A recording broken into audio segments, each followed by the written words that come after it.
Seja bem-vindo ao canal Papo Neuro com o Dr. Bebeto Moreira de Souza. Não esquece de se inscrever apertando o botão logo abaixo do vídeo e ativar o sininho para que você fique sabendo antes das novidades aqui no nosso canal. Bom, meus amigos, então vamos dar início.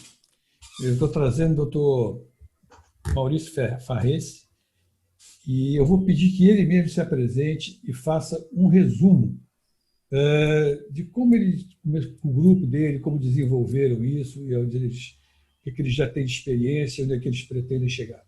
Então, doutor Maurício, muito obrigado pela sua presença. O senhor está com a palavra. Perfecto, muito obrigado por la invitación. Buen día. Voy a compartir mi pantalla.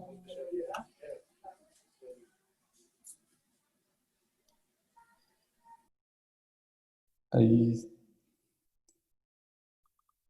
se ve bien. ¿Sí?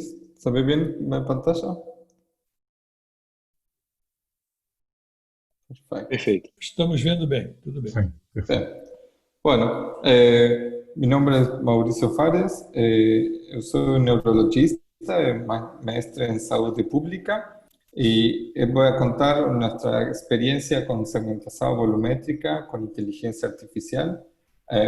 Como dijo el doctor Sousa, voy a contar un poquito sobre nuestra historia o equipo de Entelai, luego cómo funciona o Entelai PIC, una breve demostración o nuestro sistema, luego la validación dentro del IPIC, todos los estudios de validación y cómo entrenamos el sistema, cómo es el proceso de conexión y la propuesta de valor que tiene nuestro sistema. Entelai es una compañía que nació con objetivo de capacitar a los médicos con inteligencia artificial. Nació en 2014 como una colaboración entre científicos de CONICET. CONICET es la agencia de pesquisa más grande de Argentina. En 2017 decidimos fundar la compañía Entelai para ofrecer estos servicios de inteligencia artificial en el sector de salud. Y en 2018 empezamos a crecer, hicimos los primeros acuerdos con los primeros parceiros, FLENI y otros centros de Latinoamérica. Y este año y el año pasado, 2019 y 2020, y 2020, obtuvimos aprobación regulatoria en Argentina y en Brasil con Anvisa, y hoy estamos empezando a ofrecer nuestros servicios en Brasil. Estos son algunos de los premios que ha recibido nuestra compañía en estos poquitos años, tanto del sector público como del sector privado, en Argentina, en Chile, en Brasil y en toda la región. Y estos son algunos clientes o parceiros que tienen Entelai también en la región, particularmente en Brasil. Estamos empezando a trabajar con el Hospital Albert Einstein en Sao Paulo. Pero para empezar a hablar de segmentación con inteligencia artificial, hay que entender un poco qué es el aprendizaje de máquinas o machine learning, que es un tipo de inteligencia artificial que da a los computadores la capacidad de aprender. Y esto es algo que existe hace muchísimo tiempo, que uno tiene unos datos anotados, genera un algoritmo de machine learning, y ese algoritmo genera un modelo que ante nuevos datos, el modelo puede hacer una predicción. ¿Sí? Este es el modelo tradicional de entrenamiento y predicción del aprendizaje de máquinas o machine learning, que se ha usado en cerebro y en resonancia magnética de cerebro hace muchos años. Estos son algunos de los métodos automatizados para volumetría que utilizan estas tecnologías, siendo quizás o más popular o FreeSurfer o FCL, que son los más usados, pero hay otras herramientas como SPM, Mink y ANTS que también se usan. Nosotros nos vamos a concentrar en FreeSurfer, que es la herramienta más utilizada en el mundo. FreeSurfer para volumetría analiza un T1 volumétrico, lo registra con un atlas que es el MNI 305, de ahí calcula la intensidad de la sustancia blanca y la sustancia cinzenta y va ajustando las mediciones a medida que va creciendo en el cerebro. descarta o cráneo y después utiliza algunos puntos de cortes de un atlas para calcular las estructuras del cerebro.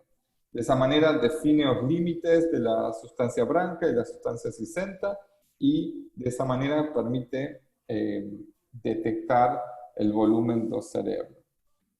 ¿Cuál es la principal ventaja do FreeSurfer? Es que tiene una validación con la histología. Entonces, a pacientes se han hecho resonancias del cerebro y se ha hecho una medición y se ha comparado con la histología y los del cerebro post-mortem, y eso ha permitido establecer que FreeSurfer es una de las herramientas más precisas disponibles en la actualidad. ¿Cuáles son las desventajas de FreeSurfer? Es que FreeSurfer necesita un atlas normal para iniciar un análisis y eso muchas veces no funciona correctamente. Del ajuste de la homogeneidad del cerebro no siempre es suficiente. Y lo más importante es que lleva muchísimo tiempo. Es un proceso que puede llevar entre 6 u 8 horas para un único estudio. Entonces, uno no lo puede usar todos los días porque nadie puede esperar 8 horas para tener un resultado.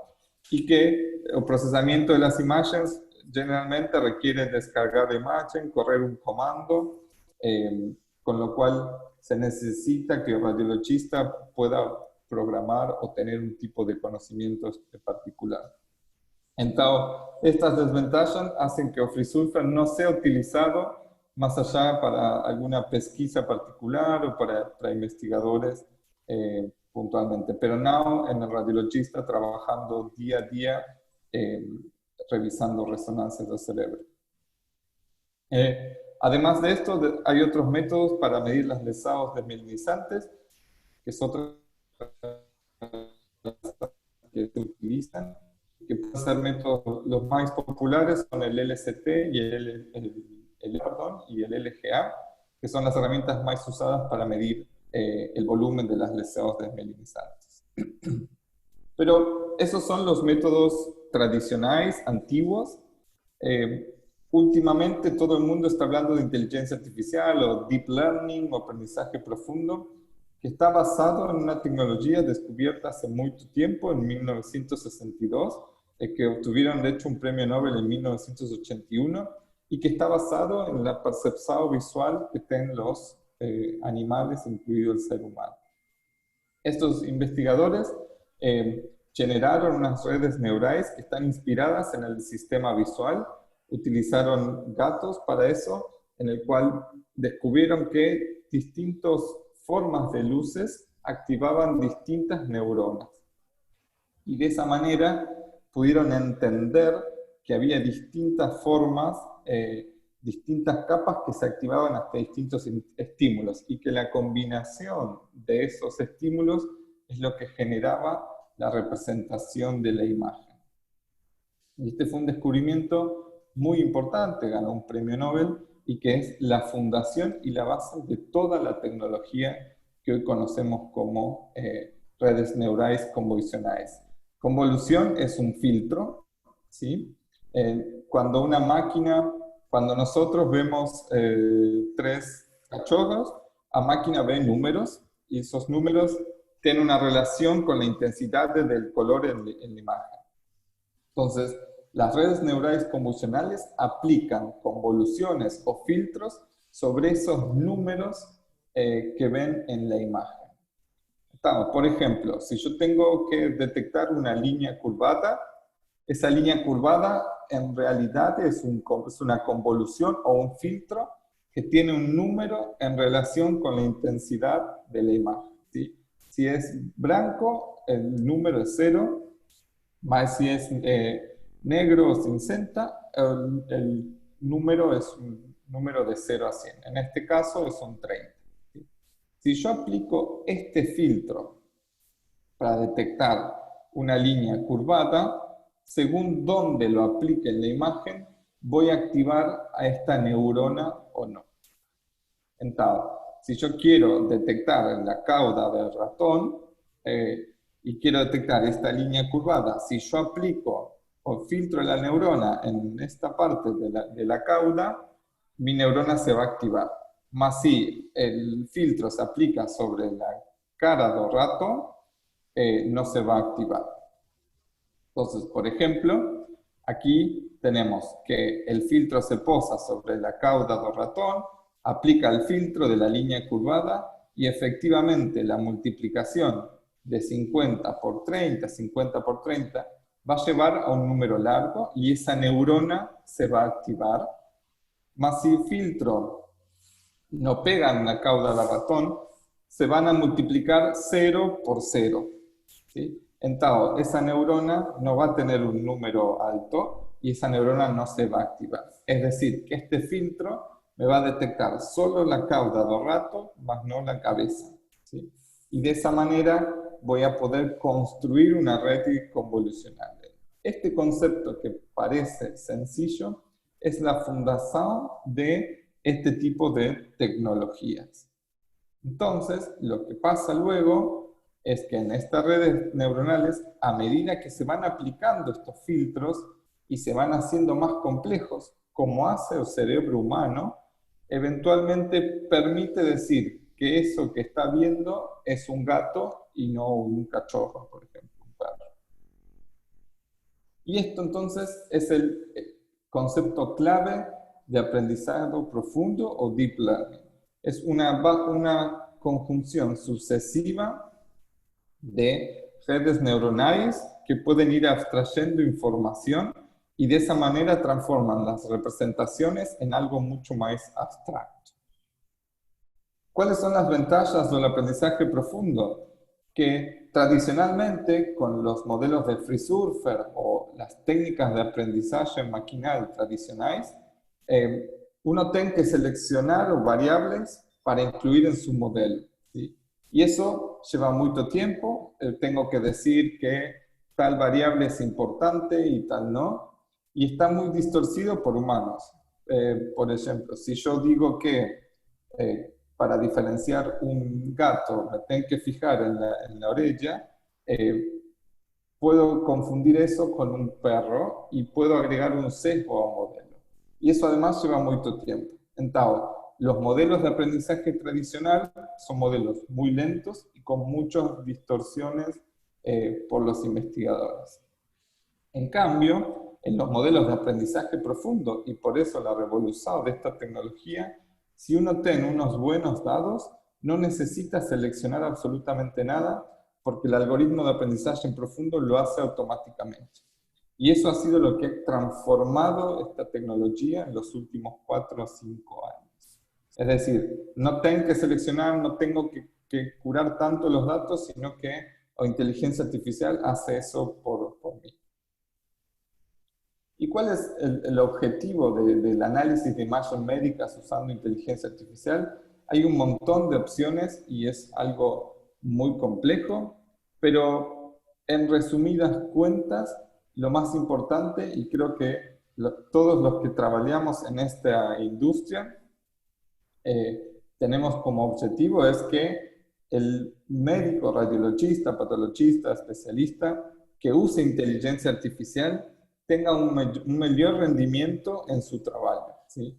Todos sabemos que cada profesional tiene una tasa de error, que estos modelos no son perfectos y tienen una tasa de error, pero la combinación de patologista, de radiologista con la tecnología generalmente tiene un mayor rendimiento que el radiologista solo. Y ese es el modelo y el potencial que tiene este tipo de tecnología. Entonces, nosotros, como decíamos, como especialistas en neurología y en salud pública, buscamos utilizar inteligencia artificial para mejorar el trabajo de los médicos y para eso creamos esta herramienta que se llama EntelaIPIC. EntelaIPIC se conecta al servidor de PACS de cualquier hospital o clínica y a través de algoritmos de inteligencia artificial en la nube analiza las resonancias del cerebro y otras enfermedades, y eso permite que el especialista, una vez que abre la imagen, tenga la imagen de inteligencia artificial junto con el análisis original. Es decir, no tienen que enviar imagen a analizar y esperar el resultado 1, 2, 5 minutos, sino cuando abre la imagen ya tienen la imagen asociada a su paciente. Y eso es muy importante porque permite que esto se utilice en la práctica diaria y que el especialista incorpore este tipo de mediciones en su trabajo diario. ¿Cuáles son los informes que tiene Telepic aprobado por Anvisa? Tiene informe de neurología, volumetría y para dolencias desminimizantes, en ginecología para mamografía y en respiratorio para rayo X doctora. Esas son o tres modalidades que ahora mismo están aprobadas por Anvisa. Pero nosotros hacemos mucha pesquisa e investigación y además de esto estamos lanzando y desarrollando en colaboración con otros hospitales la parte de tomografía computarizada para neurología y lo que es la detección de fracturas y otras anormalidades en radiografía. Es decir, con el tiempo seguimos avanzando y pensando en próximas modalidades para todos los radiologistas.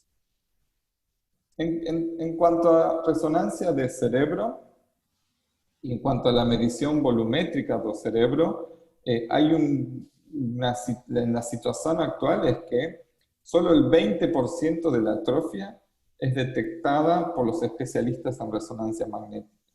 Y eso hace que se contribuya al retraso que hay en el diagnóstico de demencia, porque solo 1 de cada 5 pacientes con atrofia son efectivamente informados. Y eso tiene que ver con que es muy difícil en un cerebro con 120 cortes o volumétrico detectar atrofia cuando realmente la atrofia es leve o menor. Y solo en los casos de atrofia severa se detectan y realmente el médico se anima a informarlo.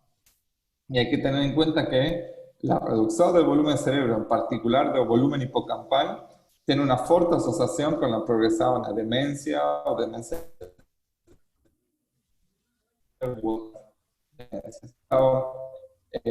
Tanto neurologistas como radiologistas tienen la dificultad para medir atrofia y eso se puede mejorar utilizando el soporte de inteligencia artificial. Entonces, en TELAIPI tienen dos reportes, dos relatorios de volumetría para la detección y cuantificación de atrofia cortical, la volumetría de hipocampo, volumetría ventricular de tronco y cerebelo, y el relatorio desmielinizante que también mide y cuantifica atrofia cortical, pero también agrega la detección y cuantificación de lesiones desmielinizantes y de otras estructuras profundas. ¿Cómo hace esto? Ahora vamos a mostrar algunos ejemplos. Entonces, para volumetría cerebral, el relatorio en menos de 5 minutos permite la cuantificación de todas las áreas de cerebros y comparación con una base normativa que tiene casos regionales de Argentina, Brasil, Chile y otros países de Latinoamérica. Y eso es muy importante para poder definir el punto de corte para ver cuál es patológico o no. Y se le da o la imagen analizada al paciente y además un reporte para que el radiologista pueda tener acceso fácil a la información. Y coeficiente de DICE o precisado del sistema está cerca del 98%.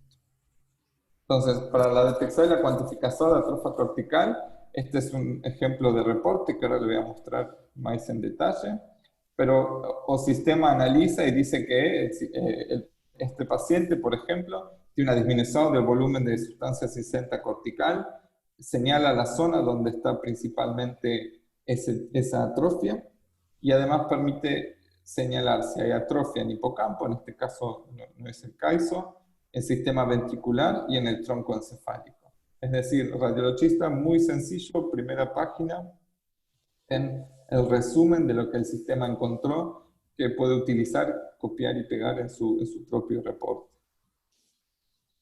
Esto es, luego el mismo reporte tiene los gráficos muy sencillos para identificar las áreas de relevancia, volumen cerebral, volumen de corteza cerebral, el volumen de hipocampo, como más importantes en casos de demencia, el índice de Evans, pues una forma de medir la ampliación del sistema ventricular, eso también está en la primera página, Luego ten un gráfico del volumen de corteza para tratar de identificar algún patrón de atrofia que pueda orientar en un diagnóstico, y le voy a mostrar un ejemplo más adelante. Y por último, ten un mapa de calor de volumen por área, que permite al médico rápidamente identificar si hay alguna área que esté atrófica o para analizar, y que luego pueden ir a ver eso en el estudio volumétrico. Luego, en la segunda página, el sistema lo que tiene es un resumen de todas las áreas en detalle con un porcentaje de volumen en relación al volumen intracraneal, y eso está, como decía anteriormente, en un rango normal ajustado por edad. De manera que el médico tiene el percentilo normativo y luego lo puede ir comparando a medida que le siga haciendo estudios al paciente.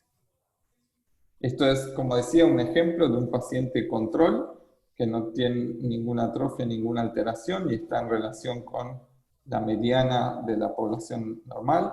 Y esta es una fascia progresiva primaria que tiene un predominio de atrofia a nivel frontal y temporal.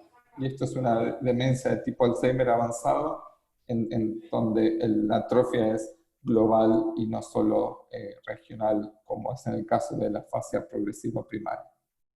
Es decir, utilizando estos gráficos de manera muy sencilla, puede dar una idea al radiologista, al neurologista, del tipo de enfermedad que está teniendo un paciente. Y esto es algunos ejemplos de volumetría de hipocampo, en el cual este paciente tiene una atrofia hipocampal, tanto derecha o izquierda, y con un percentilo normativo seleccionado. Esto es, como mencionaba, el caso de la volumetría ventricular, donde los ventrículos están enlargados. Y este es el caso de volumetría de tronco y cerebelo, donde también este sistema se puede utilizar en aquellos pacientes con atrofia en el cerebelo. Y finalmente, para las estructuras profundas, ganglio basal, también el sistema tiene izquierdo-derecho, caudado, putamen, tálamo, para que el médico pueda ayudar a discriminar. Que esto es muy importante en esclerosis múltiple, donde tiene mucha atrofia subcortical y puede ser de muchísima utilidad. Entonces, eso es la detección de atrofia con un foco en enfermedades cognitivas o demencia, pero esa misma medición de atrofia, junto con la detección de lesiones desmielizantes, puede utilizarse en esclerosis múltiple, que es una enfermedad que produce lesiones en el cerebro. Pero no solo produce lesiones en el cerebro, sino que también produce una pérdida de volumen cerebral, y hoy es uno de los principales marcadores para medir la progresión de esclerosis múltiple. Es pérdida de volumen cerebral o brain volume loss, que es el nombre en inglés. Entonces, hay dos cosas para medir: la pérdida de volumen cerebral y la cantidad y la carga de lesiones que tienen esos pacientes. ¿Por qué es importante medir atrofia en esclerosis múltiple? Porque tiene una correlación muy marcada con el déficit cognitivo y la progresión a fatiga y otros síntomas, porque tiene una correlación muy importante con la incapacidad a 10 años, y porque también puede ser usado para prever progresión en pacientes con un único brote o síntoma. Y es algo que está en debate y que se está cada vez avanzando más como para la evaluación de la respuesta terapéutica que pueden tener estos pacientes. Es decir, la medición de atrofia, que hoy no se hace generalmente en esclerosis múltiple, puede tener un impacto muy importante en los médicos trabajando con esta enfermedad. Entonces, el reporte que hace el IPIC para las dolencias desmielizantes es muy parecido al de volumetría de cerebro, con el agregado de medición de lesiones desmielizantes. Tarda más o menos lo mismo, unos 5 minutos, y genera un reporte y una imagen analizada, al igual que el relatorio de volumetría. Aquí entonces se agrega la detección de lesiones, el sistema las segmenta y se las marca, y permite medir un volumen, tanto en relación con el porcentaje de volumen intracerebral, como con la medición exacta en centímetros cúbicos de las lesiones. con la ventaja también, y eso es algo que estamos actualizando en nuestro modelo, que permite la evaluación longitudinal de esos pacientes y permite de alguna manera medir o carga lesional del paciente con el correr de los meses. Y eso es muy importante para el seguimiento de los pacientes. Entonces, ¿cuáles son las ventajas de inteligencia artificial para la medición automática en resonancia cerebral? Uno, que es rápido, automatizado. Uno no tiene que esperar 6 u 8 horas para tener un resultado. No tiene que mandar el resultado y esperar que vuelva. Que tiene una alta precisión, una robustez, comparación con métodos tradicionales. Les voy a mostrar a continuación resultados de eso.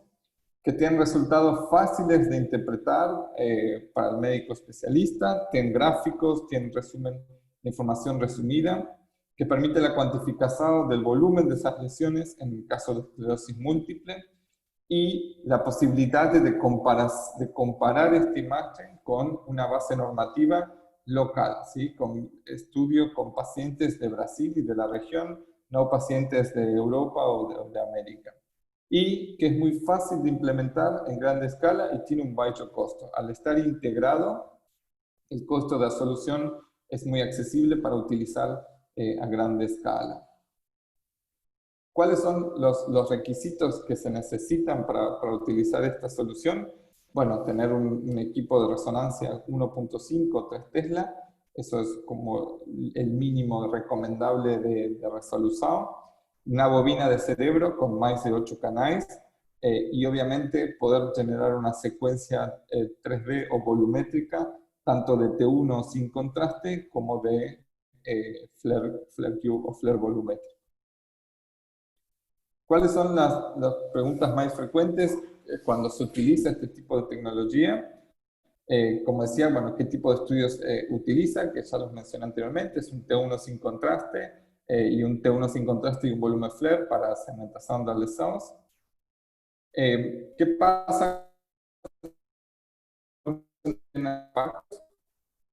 Obviamente, cuando la imagen está cortada o tiene artefactos, eso puede afectar la interpretación del sistema y el rendimiento del TELAI.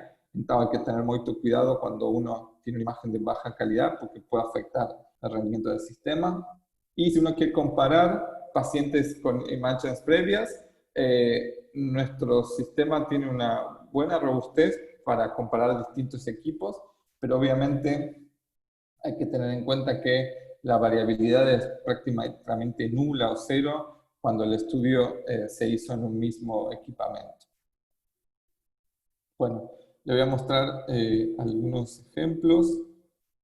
¿Sí? Este es el Horos, donde tengo un estudio descargado. Aquí puedes ver que este es el T1 original del paciente. Y uno puede ver que el sistema, la segmentación que hizo área por área, más que nada para corroborar que la segmentación está bien hecha. ¿Sí? Y lo más importante es que uno puede... Entonces, ahí mismo integrado, en lo mismo DICOM, del mismo paciente, uno tiene la secuencia original, la segmentación de áreas y también tiene reporte. De manera que no tenés que instalar un software adicional, no tenés que comprar un equipo nuevo, sino que sin importar OPAX o RIS, si usa Philips, Agfa, Fuji o Pixion, uno local, uno tiene la capacidad de tener todo integrado en el mismo lugar. Entonces, para este paciente, tener el relatorio en el mismo lugar, como le mostré anteriormente, con las tablas normativas del paciente y los resultados del paciente, todo en un mismo lugar.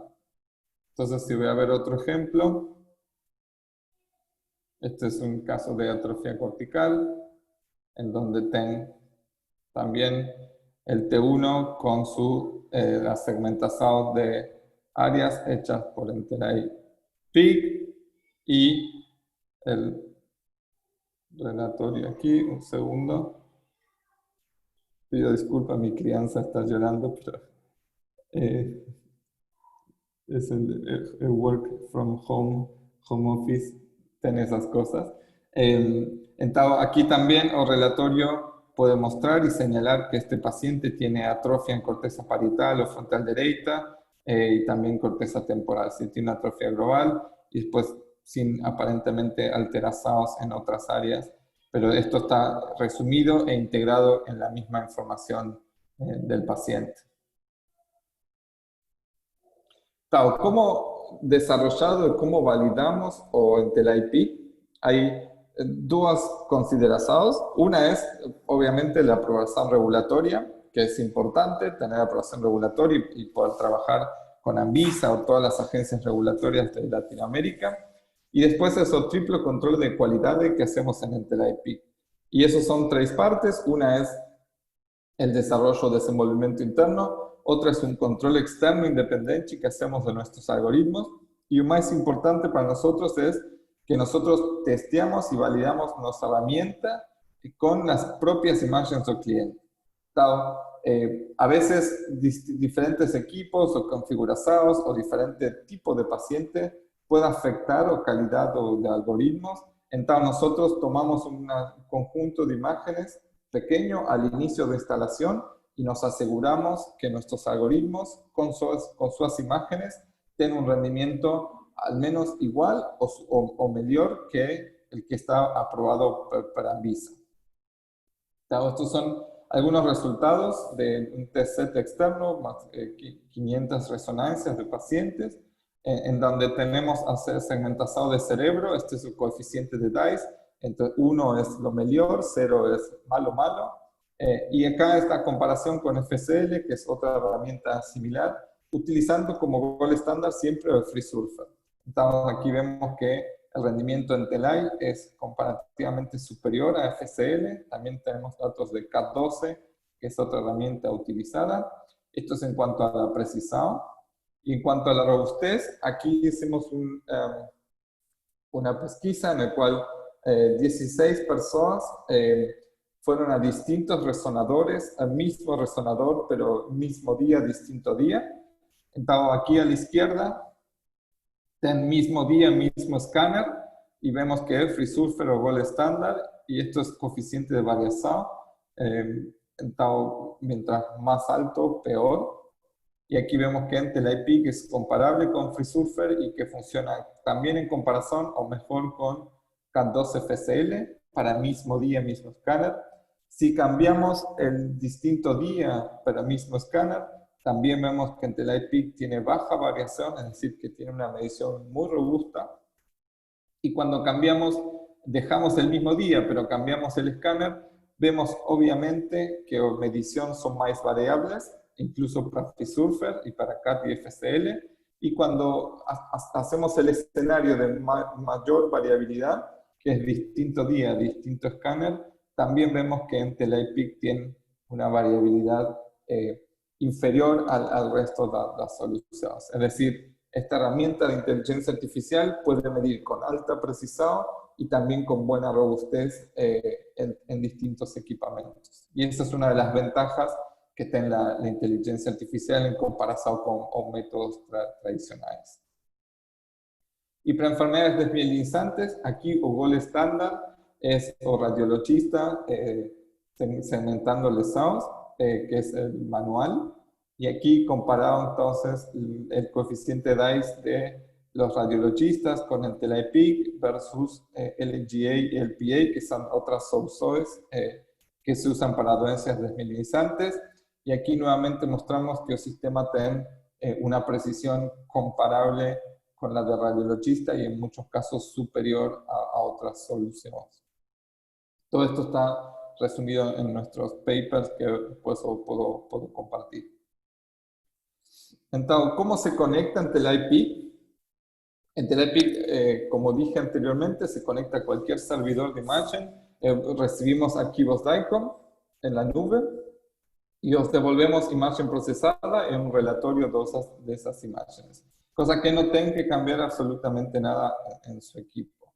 Normalmente el proceso de conexión se define qué es lo que quiere el cliente, o sea, se hace una definición de servicios, si quiere volumetría, dolencia remizante, etcétera, etcétera. se hace una pesquisa de qué PACS RIS están utilizando para mejorar la integración, y después se hace un proceso de conexión que dura entre 2 o 4 semanas, en el cual se hace este control de calidad o quality control para garantizar el desempeño del algoritmo. ¿Sí? Se hace un afinazado del algoritmo, una calibración, y finalmente se le entrega un certificado, un reporte final al cliente donde garantiza el rendimiento del sistema, que eso es muy diferente a normalmente software que instala software y no tiene forma de validar que el sistema está funcionando como ellos prometen. Y finalmente, obviamente, se hace un entrenamiento para los médicos y se da todo lo que es el soporte técnico.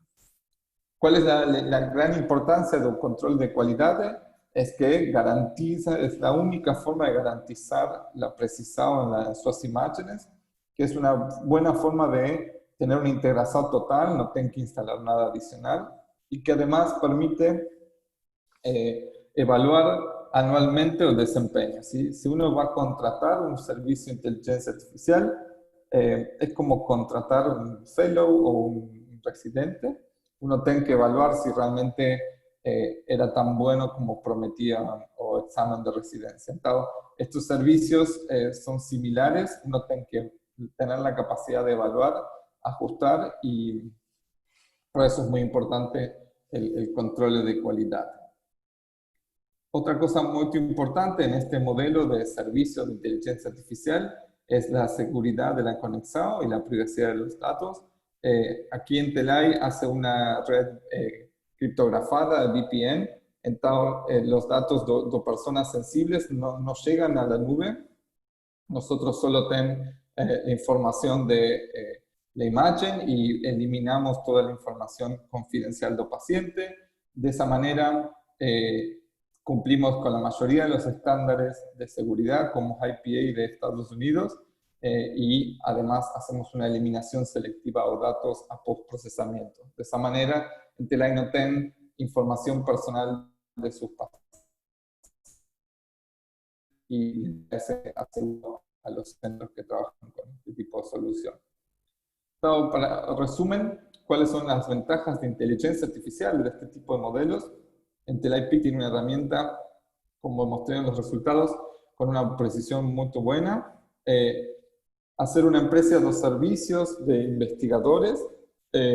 Nosotros hacemos mucha pesquisa, estamos trabajando con Albert Einstein en pesquisas, con varios centros de Latinoamérica. Entonces, invitamos y tratamos de hacer colaboración con los centros para participar en estudios internacionales. Lo que ya dije, que nuestro modelo es fácil de usar e instalar, no necesita manual de usuario, es una integración absoluta con PACS o RIS, y radiologistas no tienen que preocupar por nada adicional. Que la precisión es muy importante porque en el caso de neurología permite no solo un mejor cuidado de los pacientes, sino que una mayor retención. Una vez que un paciente se hace un estudio de inteligencia artificial, no habrá que ir a otro lado a hacerse otro estudio sin inteligencia artificial. Entonces, tener este tipo de herramientas fideliza y retiene al paciente en su institución. Permite además una mejor comunicación entre pacientes y médicos, y obviamente que es importante también, permite tener rendas adicionales por una mayor precisión y optimización de procesos. Así que bueno, muy obrigado. Pido disculpas por mi portuñol si no se entendió muy bien, pero las preguntas que quieran hacer, con gusto. Muchas gracias, muito obrigado. Bom, Oi, Maurício, tudo bem? Queria fazer uma pergunta, professor. Sim. Eu acho que eu entendi parcialmente. No caso, você, a partir das imagens no Horus, você instala um plugin, que é o Entelay, e ele dá direto o resultado daquela forma, com as descrições que ele faz as análises?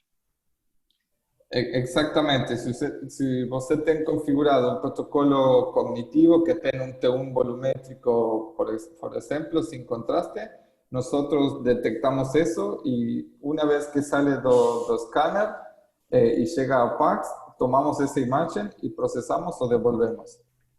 Ah, então tem comunicação com vocês. O Ex- Pax fica conectado, a imagem circula do nosso Pax, vai pro sistema de vocês. Tem que ter Exacto, conexão com a internet. exacto. El pack tiene conexión con Internet y para mandar solo esas imágenes a la nube para análisis.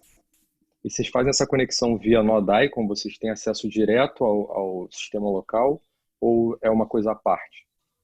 Bueno, depende del centro. Algunos centros nos piden una instalación local, pero mayoría funciona enviando DICOM a la nube. Pero es algo que se puede configurar y puede cambiarse. Localmente isso. Localmente, sí, se puede hacer eso. Un cliente en Chile, por ejemplo, quiere tener todo local hicimos más una instalación local. Albert Einstein tenemos una instalación local. También se puede hacer así. E no processamento das imagens, vocês usam o FreeSurfer ou é uma coisa totalmente diferente? No, una cosa totalmente diferente. Nosotros, o FreeSurfer es en los estudios un gold estándar. Para nosotros, nuestro análisis tarda generalmente de procesamiento es menos de 1 minuto. Después, o internet, envío de imagen, que son muy pesadas, tarda 5 minutos, para el procesamiento es 1 minuto.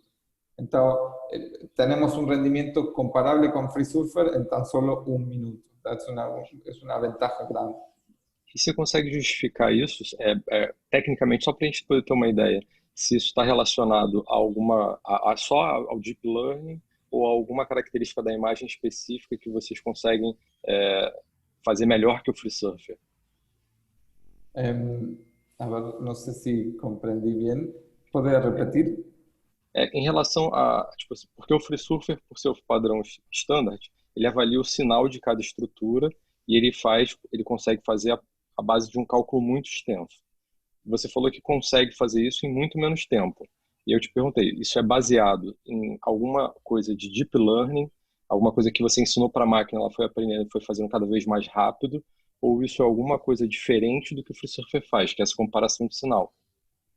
Sí, es una cosa completamente diferente. Usar Deep Learning para hacer análisis. Entonces, como decía al principio, al hacer Deep Learning es mucho más rápido y más robusto. ¿Sí? Entonces, es tecnología completamente distinta a FreeSurfer. FreeSurfer es buenísimo para tecnología más vieja, más lenta. Deep Learning es lo que hacemos en Entelai, es más rápido y con mismo nivel de precisión.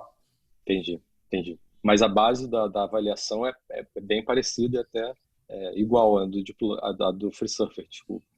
Exactamente. Nosotros, para decir que el algoritmo es preciso, comparamos con FreeSurfer. Siempre decimos FreeSurfer asumimos que es lo mejor, entonces nos comparamos con eso. Em relação à sua base de dados, vocês usaram a população brasileira já? Não? Sí, nos usamos o base de datos de Campiñas y otros datos que hemos conseguido de partner. Entonces, un porcentaje de nuestra base normativa es un porcentaje de personas do Brasil. E essa aquisição de imagens que vocês tiveram, são todas anonimizadas, mas os pacientes eles tiveram autorização para ser usado em pesquisa como base de dados? Sí, nosotros o partners que usamos tienen un consentimiento informado o que autoriza uso para inteligencia artificial. Si no, no podemos usar o imagen para eso. Tá, obrigado. Foi ótima apresentação, muito obrigado. Obrigado. Eu creio que na outra pergunta de Dr. Augusto, em comparação à segmentação manual, e com toda a experiência profissional em anos, houve variabilidade entre os próprios profissionais. Não sei se o Dr. Augusto quer explicar melhor. Alô, bom dia. Bom dia, Augusto. Bom dia. Então, minha dúvida era em relação à comparação de vocês com a segmentação manual. Qual era a experiência em anos das pessoas que fizeram essa segmentação? Entendeu? O algoritmo estava comparado a que patamar? Eso es para lesados desmielinizantes, ¿no? Sim. Sí, entonces, esos son 3 profesionales con más de 5 años de experiencia y entre los propios profesionales hay una variación muy alta, entonces, porque la segmentación de lesados lleva 1 hora o 1 hora y media. Entonces lo que vimos es que a medida que pasan las horas, o nivel de segmentación empeora, porque el médico se cansa, se fatiga y no tiene el mismo rendimiento. Entonces, variabilidad de todos los profesionales es, yo diría, por coeficiente de DICE, es un 0.66, 67. Eso es más o menos el grado de variabilidad entre profesionales, que es alto, pero la tarea es muy difícil. Não sei se isso responde. Sim, sim, tá ótimo. Obrigado. Obrigado. Oi, Unenberg, Fernando, eu queria fazer uma pergunta. Doutora Fernanda, Tudo bem? tudo bom? Tudo. E eu queria saber se ele já tem algum comparativo com os outros métodos que estão sendo usados na clínica, como o Neuroquant, por exemplo. Ese es el trabajo que estamos haciendo con Albert Einstein. Estamos haciendo una comparación con Neuroquant. Esos resultados van a estar los próximos meses, pero comparamos 1000 resonancias con Entelai en Neuroquant y estamos haciendo un trabalho comparativo. Ah, tá. Eu estou fazendo com a Neuroquant de esclerose múltipla também. Exacto. Esos análisis hasta ahora tienen con FreeSurfer, FSL y CAT12 y ahora con Albert Einstein o Neuroquant. Tá ótimo. Então, quando tiver o resultado, mostra pra gente, por favor. Sí, se lo puedo ver. Nosotros estamos también esperando resultados ansiosamente. Ótimo. Obrigada. Obrigado. Maurício, vocês têm alguma forma assim, automatizada, por exemplo, de esclerose múltipla, você comparar um exame com outro para facilitar essa comparação? Comparar en esclerosis múltiple con qué, perdón? Comparar a evolução da doença, você comparar um exame com o outro, você já tem alguma ferramenta para facilitar essa comparação? Sí, nosotros tenemos esa herramienta, no tiene aprobación todavía. Entonces, eso esperamos tenerlo para fin de año, la comparación de dos resonancias automatizada. Eso es algo que hemos desarrollado, pero no tiene todavía aprobación de ANVISA. Así que eso, en cuanto esté para fin de año, se lo podemos pasar también. Isso se poderia testar como investigação, pero não comercialmente por não ter Anvisa. É isso? Exactamente. Mas você está disposto a, por exemplo, a interagir com alguém para fazer, ou escolher um serviço para ajudar a fazer esse processo? Si usted tiene interés en los datos, estaría buenísimo. Tá bom. Outra coisa importante para a gente é o custo, né? Porque a gente tem que saber se o custo disso vai ter um custo adicional para o paciente ou se o custo vai ser incorporado aos exames. Perdón, que justo no se escuchó bien. A pergunta é se o custo vai estar incorporado ao estudo ou vai ser um custo adicional para ser pago por el paciente. É isso? Depende do quanto custar isso. Isso pode ser incorporado no exame, ou então a gente vai ter que, se for alto, vai ter que cobrar adicional ao paciente, o que é complicado pelo trabalho nosso, que a maioria dos pacientes são conveniados e não estão dispostos a pagar nada. Sí. Nosotros tenemos clientes que cobran por paciente, porque generalmente no es muy costoso, es unos 5, 10 reais. Y otra opción es que el costo de licencia se paga porque el centro hace más estudios y tiene más ingresos por paciente, porque un paciente que se detecta con atrofia va a pulsado lumbar, biomarcadores o PET-CT. Entonces, utilizando estas herramientas, uno puede detectar o pesquisar más pacientes y esos más pacientes generan renta adicional y tal de esa manera el costo de la licencia se paga fácilmente. E Quer dizer, acredito que seja. por paciente, 5 a 10 reais, dependendo, evidente, do volume, do tipo de comercialização que for feita. Exactamente, eso una aproximado de que varía mucho el volumen de imágenes y canalizado, etcétera, pero es un costo que a veces algunos pacientes pueden pagar. Nós estamos falando em reais. Reais, yes. E tem um ponto, né, doutor Luiz Alberto, que é o ponto da fidelização. Acho que é importante a educação do paciente, que se ele voltar no mesmo serviço, no mesmo equipamento, é sempre melhor, né? Então, essa fidelização gera um incremento, provavelmente, né, da rentabilidade do serviço, né? Então, é uma outra maneira de absorver os custos em vez de cobrar do paciente. Mas, obviamente, isso é uma decisão do serviço, né? Essa quantia eu acho que é razoável para que você não precisa onerar o paciente, né? Porque dá para fazer em grande escala. Ok. Só fazer uma pergunta rápida aqui, doutor Maurício. Vem cá, seria possível a gente colocar um demo desse sistema, por exemplo, lá no IDOR ou ali na clínica, na verdade, né, no centro de imagens? A gente já fez, assim, a gente trabalha, eu trabalho, vamos dizer, o grupo aí de pesquisa, a gente trabalha há mais de 10 anos, né, com o FreeSurfer, né? A gente já fez várias, né, diversas pesquisas usando o FreeSurfer.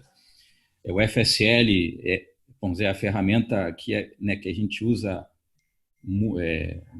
praticamente em todas as nossas pesquisas aí de neuroimagem, né? Então SPM também, então e a gente já vem usando já há alguns anos o NeuroQuant, né? Então até antes dele virar uma ferramenta né, comercial e com aprovação da Anvisa aqui no Brasil, a gente já utilizava, né? Não só o NeuroQuant, né, como o Legion Quant, a gente fez alguns testes com PET Quant e outras ferramentas.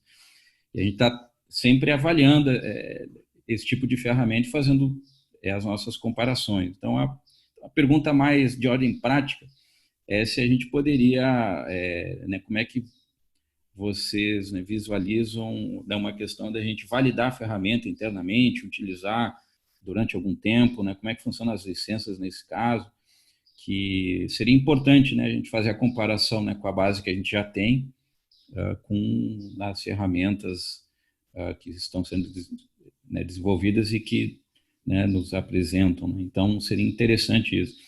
E eu gostaria de parabenizar a apresentação, ótima, né, muito clara, né, bem assim, vai direto ao ponto, assim, mas, né, com ótimas explicações aí, né, gostei bastante. Bueno, Ricardo, sí, nosotros ofrecemos un demo o piloto que los médicos pueden usar sin costo por unas semanas o un mes. Así que eso se puede organizar con mucho gusto y a nosotros nos gusta que los médicos prueben, usen la herramienta y que les guste y después vemos el tema de la licencia. Pero eso con mucho gusto, después de la presentación podemos conversar para organizar el demo. Certo, obrigado. Y hecho un análisis, Fernanda, utilizado en neonatos, ok, con más de basta termos, perdón, estoy tratando de entender, Fernanda. Se já existe uma Olá, análise... tudo bem? Sim, desculpa. Olá, então, só que eu gostaria de saber se já houve a utilização desse programa, né, com cérebros de neonato, porque a gente tem uma equipe aí muito forte com crianças com má formação, com cérebros de bebês, e se para isso realmente só bastaria ter a bobina com mais de 8 canais e, como você falou, né, o 3D T1 e o flare 3D com mais de 1 milímetro. Buena pregunta. Ahora solo funciona para adultos, 16 para arriba. No tienen todavía validación para neonatos. Es un área muy interesante, pero el sistema no está preparado para neonatos. Entonces, no sé, tendría que confirmar con nuestra neuroradiologista para poder responder esta pregunta. Se la puedo responder luego. Sim. Tá ótimo, Maurício, obrigada. Segmentação. Eu fiz uma pergunta sobre tumores. Tem alguma Sim. ferramenta para segmentação de tumores, a avaliação evolutiva? No por ahora, está en investigación y desarrollo todavía. Seguramente para el año que viene podamos tener esa herramienta. Estamos trabajando con FLENI, que es un centro de neurología que tiene una base de datos de tumores cerebrales muy interesante. Entonces estamos todavía revisando imagen, segmentación manual. Eso lleva mucho tiempo, entonces yo creo que para el año que viene, para el año siguiente, vamos a tener novedades con esa tecnología. Hay muchas cosas en el cerebro para hacer con inteligencia artificial, es que es muy interesante lo que dicen.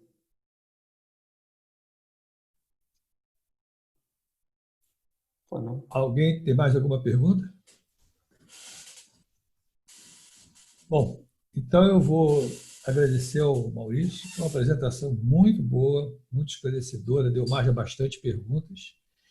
E eu gostaria que você deixasse aí o seu e-mail, o seu endereço, que as pessoas possam entrar em contato. E realmente, muita gente vai estar interessada nisso, então eu gostaria que você deixasse aí o seu e-mail.